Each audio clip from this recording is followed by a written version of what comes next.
All right. Good morning sa inyo lahat. This is Mark Moica, your instructor for illustrating linear inequalities in two variables.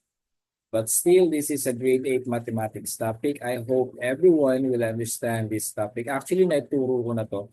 But for some reason that most of my students still want this video is for them daw na maya nilang panood sa kanilang mga tahanan. So, wish granted, and I hope everybody will try to listen and also rehearse your knowledge about illustrating the linear inequalities in two variables. Okay, without further ado, let's proceed with the topic. Okay, so I'm going to click this one first. Okay, here we go. So in activity, if you notice, this is a column A linear inequalities and column B linear inequality. So both of this one is being represented, kung titingnan natin kung paano ba talaga yan ginagawa. Okay? Kung paano ba natin uh, ina-identify yung equalities sa linear inequalities. So here, from the word itself, equalities, alam mo na kagad that this is more an equal sign. So it is very obvious that lahat ng hindi equal sign that is equal to inequalities. Okay? So, katulad lang ng meron tayo dito sa ating board, you notice that these are our linear inequalities. Okay? Equalities, sorry. Because it comprises with an equal sign. While our inequalities is being composed with the less than, greater than, less than or equal to, or greater than and equal. Okay? So, ganyan lang po kasimple ang inequalities. Okay? So, linear inequalities, if you notice, this is actually a different kind of setting in which we are trying to compare two sides of the equation. Okay, whether the left side is greater than the right side and the vice versa. The right side is greater than the left side. So dito natin makikita and then we will going to discuss yung kinds of inequalities and paano ba natin ginagamit ito. So here, this is our less than, okay? And this one is our greater than. And this is the less than or equal to or is at most. Okay? If you see this one, is this word is at most, you know that this is less than or equal to again. And also, last but not the least, the greater than or equal to or is at least ang tawag natin dyan. So notice, paano ba natin basahin? Kasi marami nagkakamali dito, lalo na dito sa less than or equal to, less than sign pala, what I mean. Kasi yung iba, ang tingin nila dito, na dito ang tinitingnan nila, okay? And then ang basa nila, pabalik mo. So, paano ba tayo magbasa? If we are going to read, we are reading from left to right. So that is the same with inequalities. We have to read this one as left to right. So inequalities natin from that point here, papunta dito, that is less than. You notice this is greater than because malaki siya, malaki yung buka niya. In other words, malaki ang side na to compared sa kabilang side. So this is greater than. The same also to. But this, pag sinabi nating equal to, meaning kasama yung number doon sa given. Okay? Later part, you will understand as we go proceed with this kind of problem. The same with greater than or equal or is at least. Okay? So let's proceed.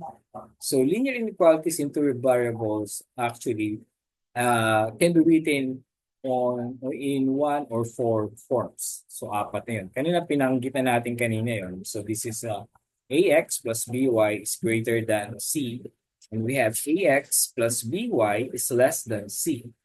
Ax plus by is greater than or equal to c. Ax plus by is less than equal to c. So these are the four forms na kailangan nating mapag-aralan. Actually, madali lang naman ito, hindi naman talaga siya mahirap talaga. Okay? So tatandaan lang natin na yung A and B and C natin, kailangan real number siya. At hindi dapat siya maging zero. Okay? Para ma-avoid natin yung mga mistakes na meron tayo. An ordered pair x and y is a solution of an inequalities in two variables.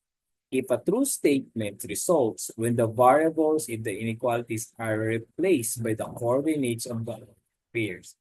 So mamaya, yung true statement result, malalaman natin yan siya Lalo na pag tayo nag-replace na yung mga coordinates natin. Lalo na pag if we try to see kung talagang ito ba ay solution talaga dito sa inequalities ito. Because we are referring to the coordinates na itatranspose natin dito sa ating equation. Okay? To prove whether the inequalities is true or false. Okay? Later on, you will see kung ano yung tinutukoy ko. Okay? So here, solution of an inequality. First, determine whether each ordered paired is a solution of 4x plus 5y is greater than. Now, the first step na dapat natin tandaan dito is napakasimple lang. Analyze muna natin yung coordinates, whether that's x or y. Okay? So that's napakasimple lang naman ito, lalo na ito, number 1, 2, and 5. Alam na natin yung 2 is x and y natin is 5. So kung ganyan ang setup, yan yung ating ilalagay dito sa space ito.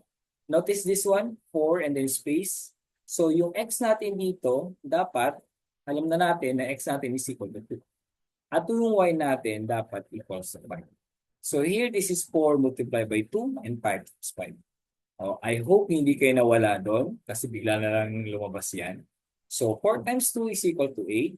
5 times 5 is equal to 25. Notice greater than should be greater than 20. So 8 plus 25, this is actually 33. Is 33 greater than 20? Of course it is. Therefore, this statement is true. Meaning, the true value or the solution, whereas ang coordinate ng 2 and 5 natin is being a true solution or a pair solution ng 4x plus 5y greater than 20. Okay? So that is so easy at napakadali lang. All you have to do is to substitute and then test whether that statement is true or false. Okay? So next tayo. How about this one? Negative 4 and 6. Again, the same process lang gagawin lang natin.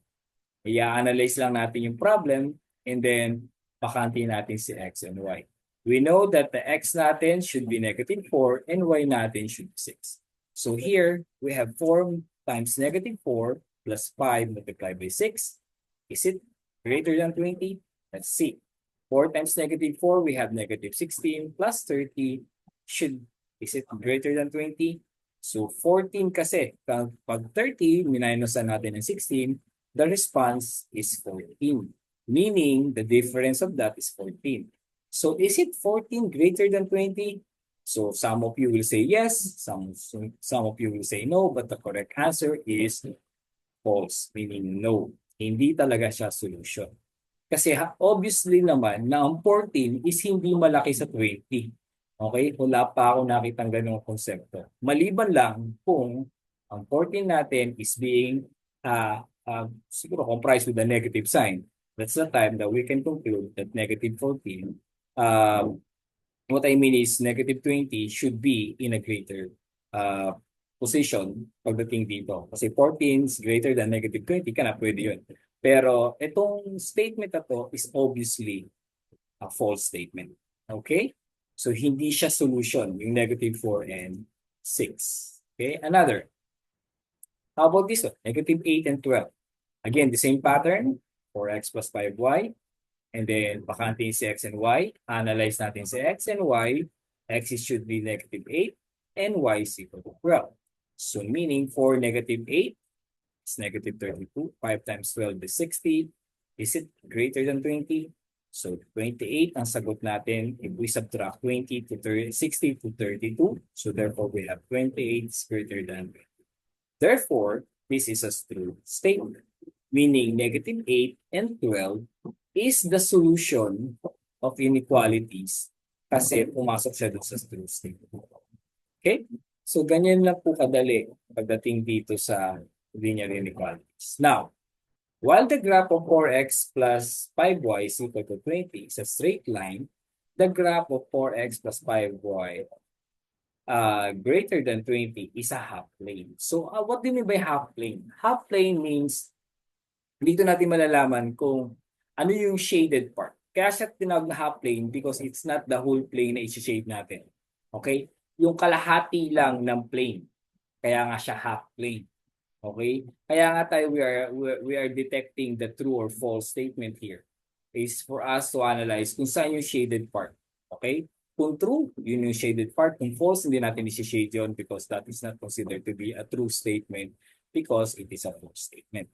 Okay? So, ganun lang po kasimple to. Kaya yung inequalities natin is a half plane. So pag meron sa exam lumabas 4x plus 5y is equal to 20, what is 4x plus 5y is equal to 20? And you see the straight line here, that's the correct answer. But if it is inequality, that's just like this, 4x plus 5y is greater than 20, and then you see the solution that is half plane, you select that because that is the correct, okay, description of half plane.